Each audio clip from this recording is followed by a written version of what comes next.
Thank you so much for tuning into this video. I am Natalie Martin. I'm a master gardener here in LaSalle County. I'll turn on my video so you know what I look like. Hello there, everybody.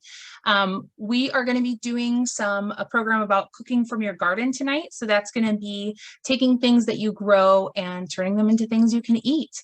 We'll do a short hands-on demonstration, nothing cooking, but I'll let you know how you can use it to cook in your daily life and stuff like that.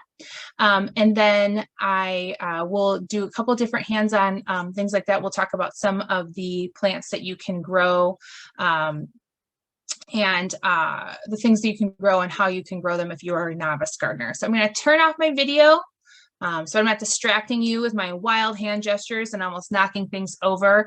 Again, I'm Natalie Martin. I'm a master gardener in LaSalle County. I will talk a little at the end about who the master gardeners are and what that program is about.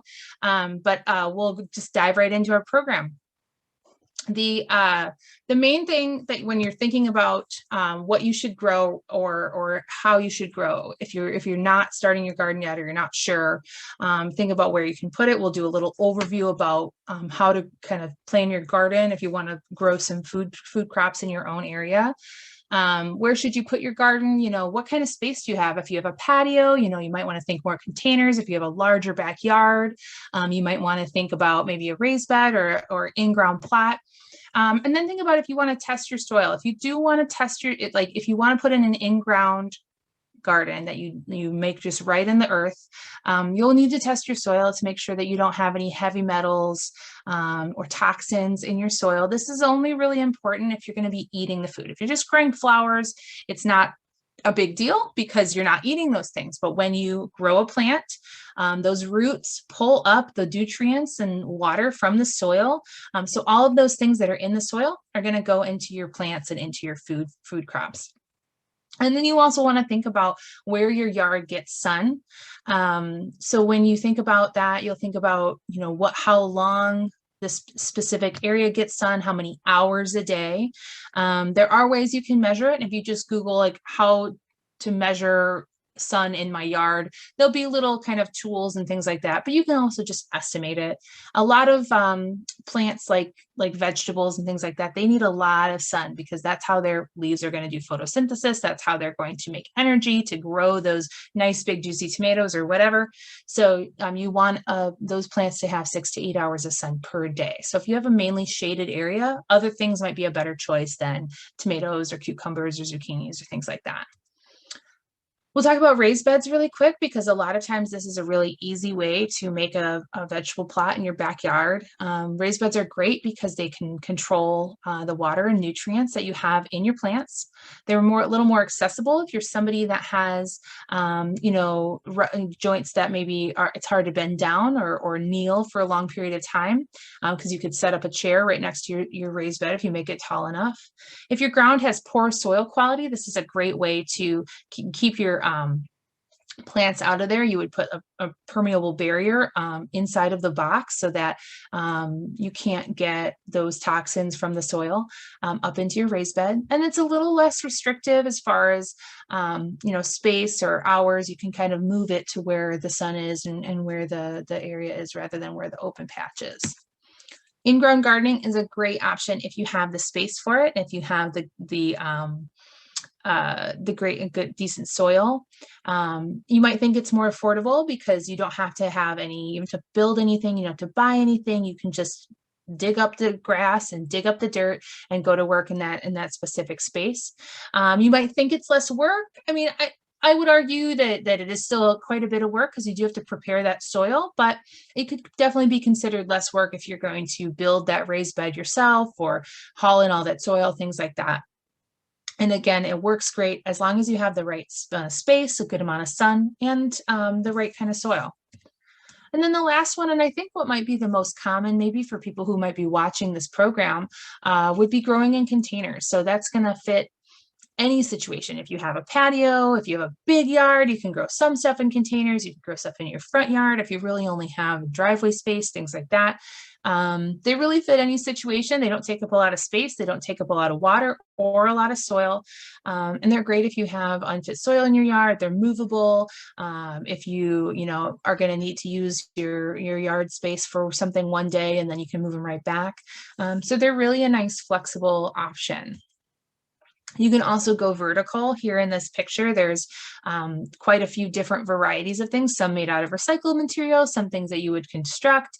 But this is a way to kind of maximize your space. Maybe you have a fence line you'd like to plant across, or just the side wall of your house, something like that. You can really make something work with a small amount of space. And food crops can grow really well in wall gardens. I grew tomatoes and lettuces and herbs in my I have some hanging bins that hang off of my fence, and they grew really well last year. I would say that actually was where I got the most productivity.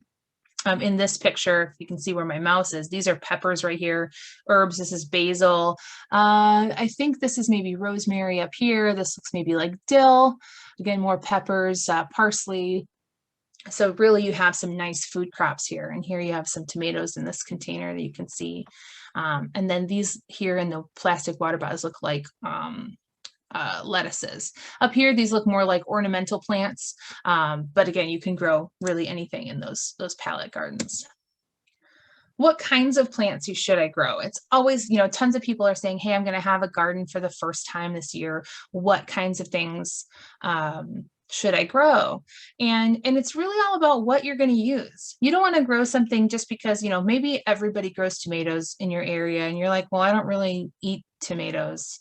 So definitely you shouldn't grow tomatoes. But what happens in my family is I like raw tomatoes, but my family loves tomato sauce and things that you can make with tomatoes. So I grow a variety of paste tomato, and that's going to be a tomato that has a higher flesh quantity to seed and like kind of that tomato goo on the inside. So they're going to have more of that flesh, and they do better for boiling down for things like sauces and things like that. So choose your varieties wisely with what you're going to use. Maybe cherry tomatoes might be a good option because you can use those for cooking, you can use them for eating, but you know, it's a little bit of, you can get a little bit out of it, everything. So really think about what you will use, what you will eat, and that's what you should grow. Otherwise, it's kind of a waste, you know, unless you're a good Samaritan and you bring it to your neighbors and stuff like that.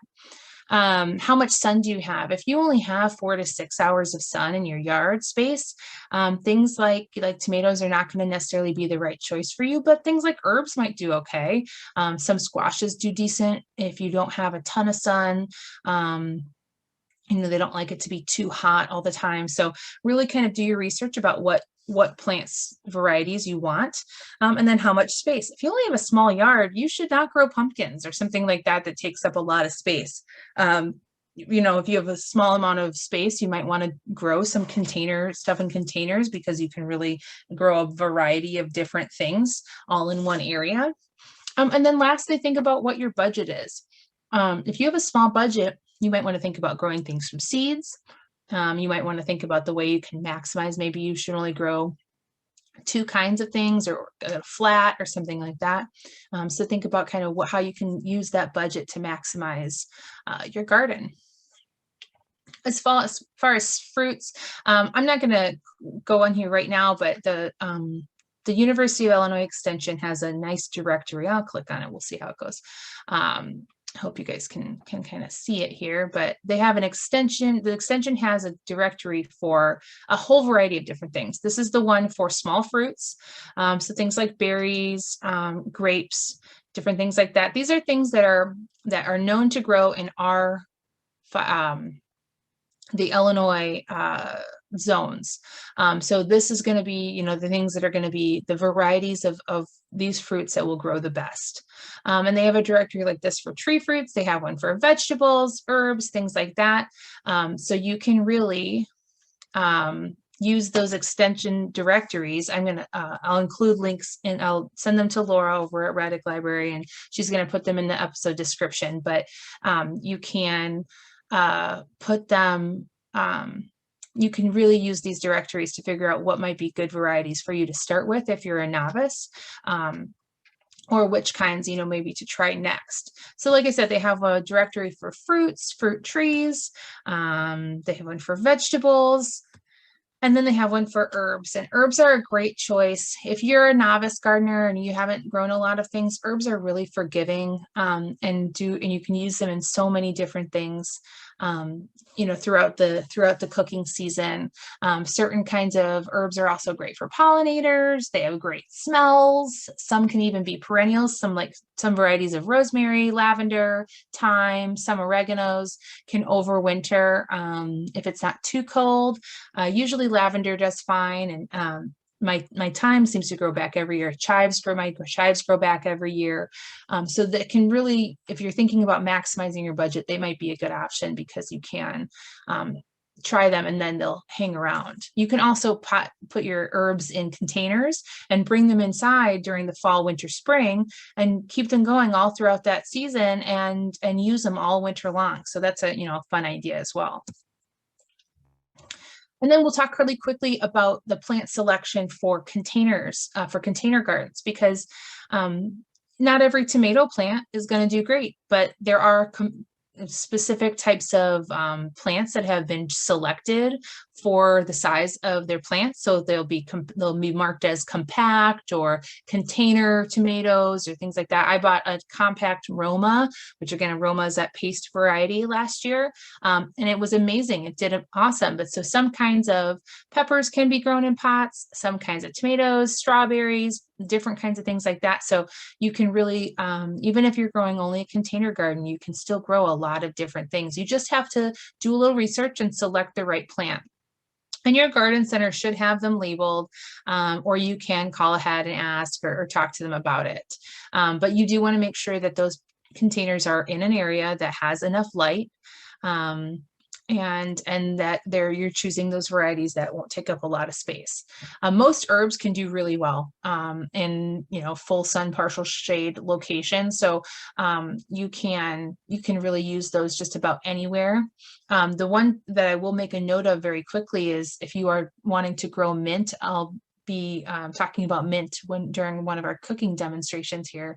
And when you grow mint, it can really be invasive and take over whole planting beds. So that is a specific plant that would do better in a container for you. It will continue to grow back. Mint will return, but it will continually take over space in your yard. Again, if that's cool with you, that's fine. It's a great pollinator plant. It has really pretty little purple flowers, depending on which kind of mint you get. But it will spread and it'll take over whole planting area. So you want to make sure you're planting it in a space that has either barriers or has room to kind of be taken over. I'll talk really quickly about beverage gardens.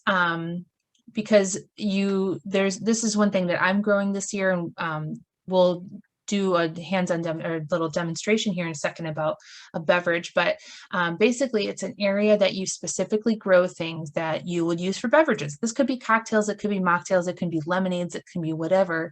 But if you can put it in a drink, it can be considered for a beverage garden. I would say 90% of the time these are herbs, but some small fruits, strawberries can be great. We're going to be making a strawberry mint lemonade tonight. And so strawberries, berries, things like that would be a great thing for a cocktail garden. Vegetables, if you wanted to, I'll have a recipe. We'll talk a little bit about Bloody Mary or Virgin Mary mix that you can make yourself. And I'll be sending Laura a recipe for that. So a beverage garden is just kind of a fun area. It can either be a group of containers or one big planting bed that's all the different plants together. So it's just an idea, something to think of, and a different creative way to use your garden. When talking about beverages, simple syrups, and I'll include a recipe and I'll send a recipe to Laura, but simple syrups are a great way to add a lot of flavor to your beverages. So if you want to have a lavender lemonade, you can grow food grade lavender, and then you can boil that with water and sugar. Simple syrup is just equal parts water and sugar, 1 to 1 cup of water to 1 cup of sugar. And then you can add in those herbs or fruits or the vanilla bean, different things like that, spices, and boil them along with it. and you can get that concentrated flavor into your syrup and then add that to a seltzer, to a cocktail, to hot chocolate, if it's a vanilla syrup, you know, coffee drink. So it's just a really great way to enhance that beverage garden. And it's also a great way if you have a bunch of an herb left at the end of the season, or you don't want it to go bad. You do a big harvest, you have something that's really prolific, really well growing. You can make these syrups up, and you can can them or preserve them just like you would with, you know, canning items, or keep them in your fridge for a week to 2 weeks, depending on what it's made of. I think usually I get about a week and a half out of my syrups, but they will mold and they will go bad, so you do want to keep that in mind. And I did mention Virgin Marys or Bloody Marys. I'll include a link to this, but if you want to grow tomatoes, celery, onion, bell pepper, spicy peppers, and then cucumber pickles, that's what, these are, cucumbers.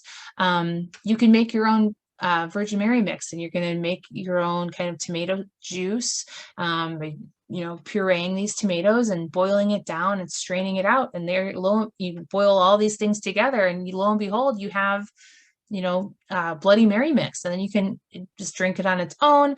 I've been there's all sorts of different non-alcoholic kind of distilled beverages. They're like a liquor, but they don't have any alcohol content, and they're a fun way to have a cocktail or a mocktail without having the experience of a cocktail without the alcohol. Or you can do it the regular old-fashioned way and add your favorite alcohol of choice if that's something you want.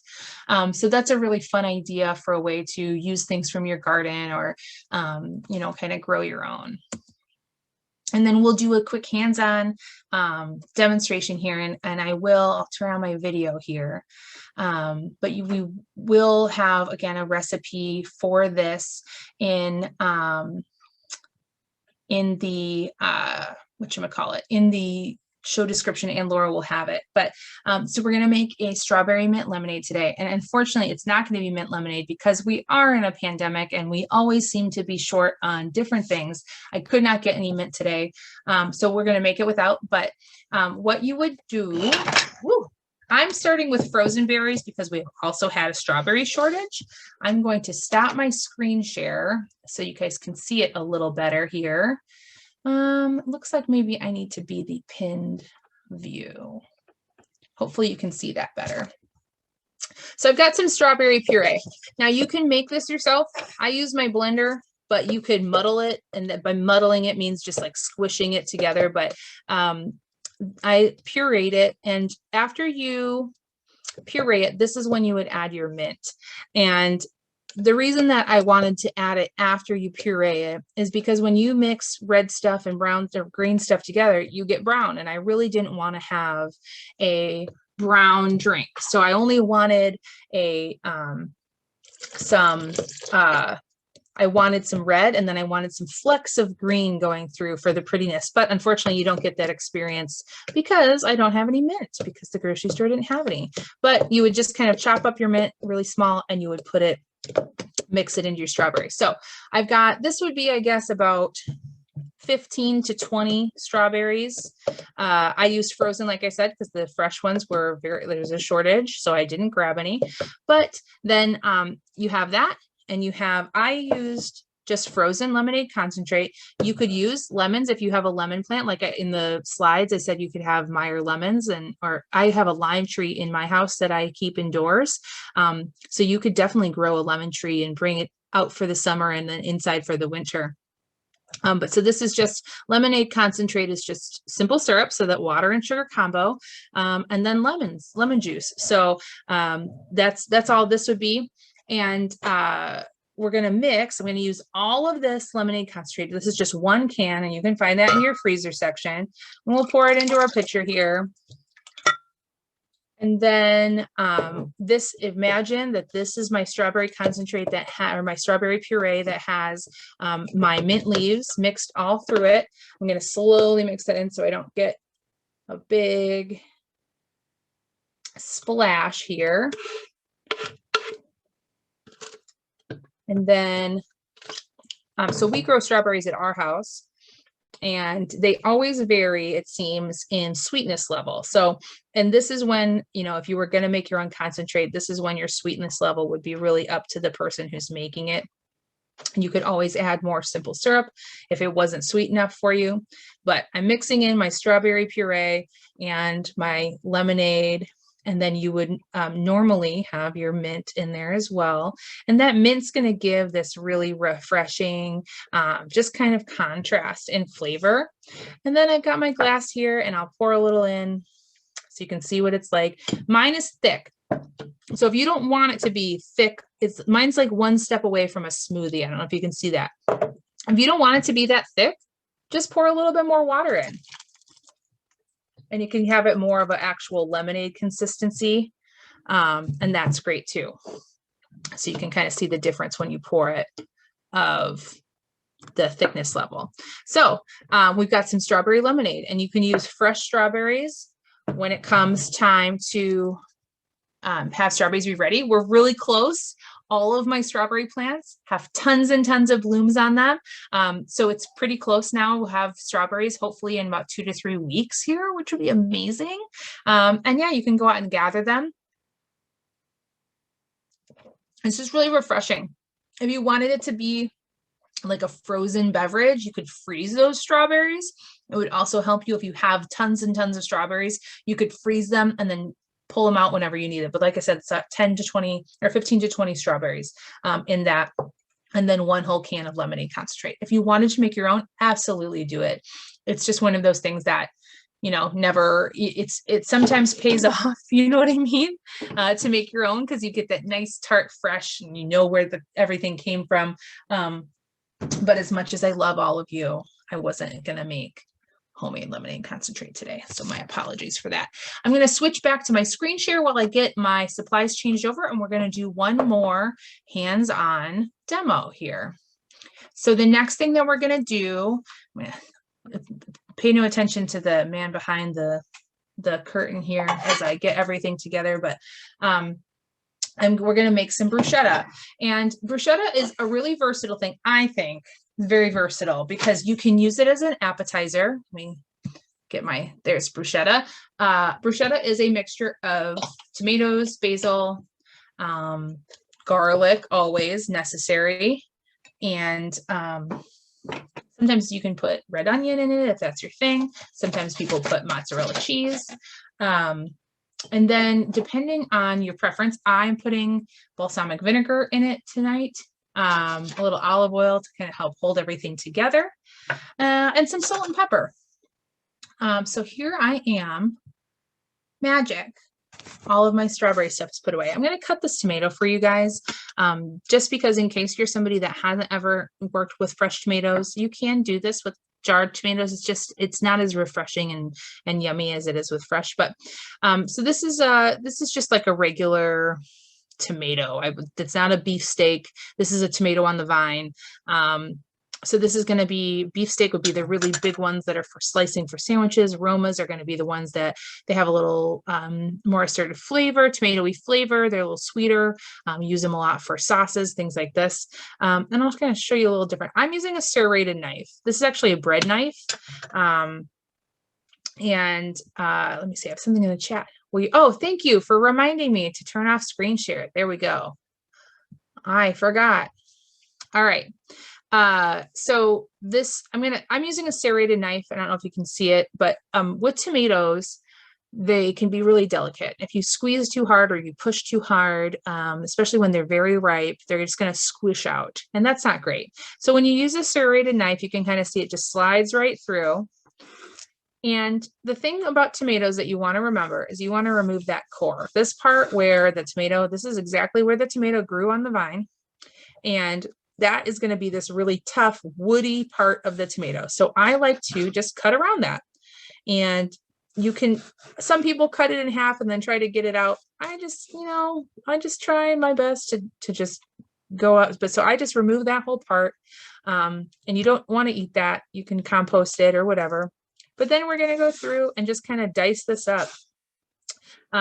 When you can see some people like to squeeze out the seeds and stuff like that. With bruschetta, I don't mind them too much, but you can use something like a Roma tomato, which doesn't have as many seeds, stuff like that. If you squeeze out all those seeds, I can show you really quick what it looks like. You just kind of just goop it out, and then all that's left is this firm flesh, and these seeds will just go off to the side. It can help with the moisture content of your whatever dish you're making. I don't really think we need it for this dish, just because it's going to be kind of like a dip right now, or you could also use bruschetta as a sauce for pasta. So you don't necessarily need to worry about a high liquid content. But if you're doing something, where you need just like the solid tomato pieces without a ton of juice, then you would want to take the seeds out. So we're in like limited, I feel like I'm like really short arms here because I'm in limited space, but so we're just dicing these tomatoes, and you can see I'm not slicing them. I'm just kind of making little squares, which is why we call it dicing. You're turning into a dice shape. At least I think that's why they call it dicing. Probably you're like, Natalie, no, that's not why it's called dicing. It's because James Dice invented it or something like that, but it's all right. You don't have to correct me. We can just know that I'm wrong. So I've got a pile of tomatoes already cut. The recipe that I'm going to share, I about halved that recipe. So this is going to be 3 total tomatoes, 3 total larger tomatoes. I believe the recipe called for 8 Romas. So I'm going to leave that here so you guys can see it. But then I also have an aggressive amount of garlic. Garlic is something that I believe you should measure with your heart. The recipe calls for 2 cloves. I believe that this is 4. Which again, you might say, Natalie, I thought you were halving the recipe, and I am, you guys, and don't judge me. But garlic is something that you can always do to your own specific preference. And then again, we don't judge each other, and we don't have to breathe in each other because it's COVID and we're all separate anyway. So you can just know that wherever I'm at, I have really bad garlic breath. And I'm going to show you the saddest looking basil you've ever seen in your whole darn life. I made a mistake, and when I got home from the grocery store, I didn't check my bag, and the stuff that had my frozen fruit in it also had my basil in it. So I froze my basil. So it is brown looking and a little bit slimy, but it'll be fine for this because we're going to mix it in, but it'll still taste fine. So we're going to take this basil. By the way, you could put this basil, I wasn't going to because again, it was a little slimy, but you could put basil in that strawberry lemonade that we made. That would be really yummy. So the whole recipe calls for a half cup of basil. I'm going to use about half of that, 1/4 cup. And this is, I don't know if you saw me roll it up. I like to roll up my basil and chop it that way. Now this is chopping a little different again because I froze it, but we're just going to mix it in here anyway, and it'll still taste great. So there's my basil. And then we're going to add balsamic vinegar. I'm not sure if you are a balsamic vinegar person. It's made from the musts of the grapes, which if I think is correct, the must is the skin. Again, we're not together, so you can't tell me I'm wrong. But it's vinegar mixed with the grape must, and it makes this balsamic vinegar. I will love it, but we're going to put about a tablespoon in that, and then a tablespoon of olive oil and some Parmesan cheese. This is about a 1/4 cup of Parmesan cheese. I use fresh grated.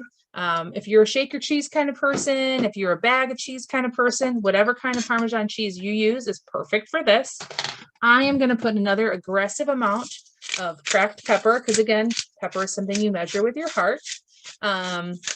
So do that to your preference level. Some people really cannot handle the flavor of cracked pepper because it's too much or it irritates them. So don't add it.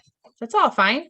Or you can add the stuff that's already mixed up, and then we're gonna mix this up. Now I like to make my bruschetta like at least an hour ahead of time. So you can do it.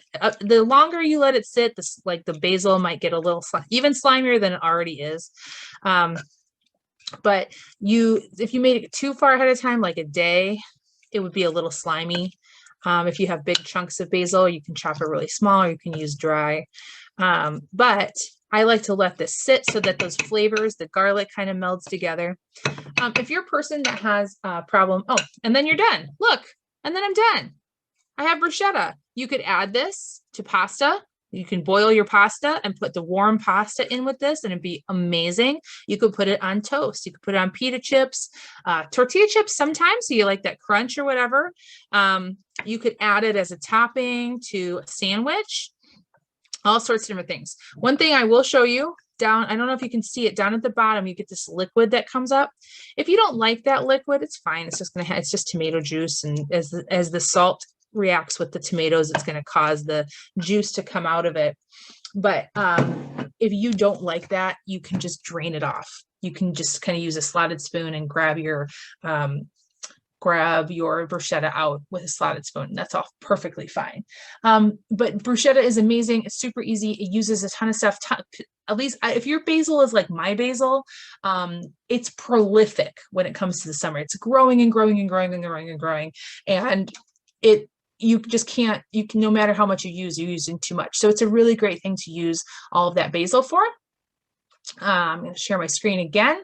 And you can grow garlic in your garden. Garlic is a little different. It's not like other things where you plant in the spring. You're going to want to plant your garlic in the fall, and it'll grow. It needs that cold time over the winter, and then it'll grow again in the spring. So that's an option.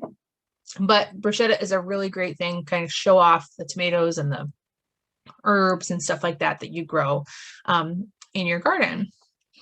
This is pretty much closing in on the end of the program. So I'm going to do a little plug for the Master Gardener program. The Master Gardener is the flagship and Master Naturalist program is the flagship program that is run out of the University of Illinois Extension. We are all volunteers. So we spend time working with the community to kind of educate people about gardening. Master Naturalist program is more about wildlife and things that grow out the wild nature in wild nature areas. And the Master Gardener is about things that you can grow in your yard, to, flowers, plants, lawns, things like that. We have the Bureau, LaSalle, Marshall, and Putnam counties have a website that's there at the bottom, extension.illinois.edu/BLMP. We are always accepting new volunteers. You can take the program online. You don't have to take it in person. Meg is going to be it's not going to be our contact much longer. She's moving away, lucky Meg. She's moving to North Carolina, but if you did need to get in contact with a Master Gardener, you can call this number 815-433-0707. And they will get somebody in contact with you. We do have other county offices, Bureau County, Marshall, Putnam, and then we have a unit office at IVCC. So we're always accepting other volunteers. If you want to learn more about the program, you can do any of those things. But there was a fast program. I know a lot of you guys are going to be watching on video, so I wanted to kind of move through it fast, but all of the resources are going to be available through Laura. All of the programs, all of the recipes are going to be available through Laura over at Reddick Library. And then you can use the links in the show, in the episode notes, description, to access all of those directories for the herbs, small fruits, tree fruits, and vegetables. So again, thank you so much for tuning into this video, and we will hopefully see you in person or virtually very soon.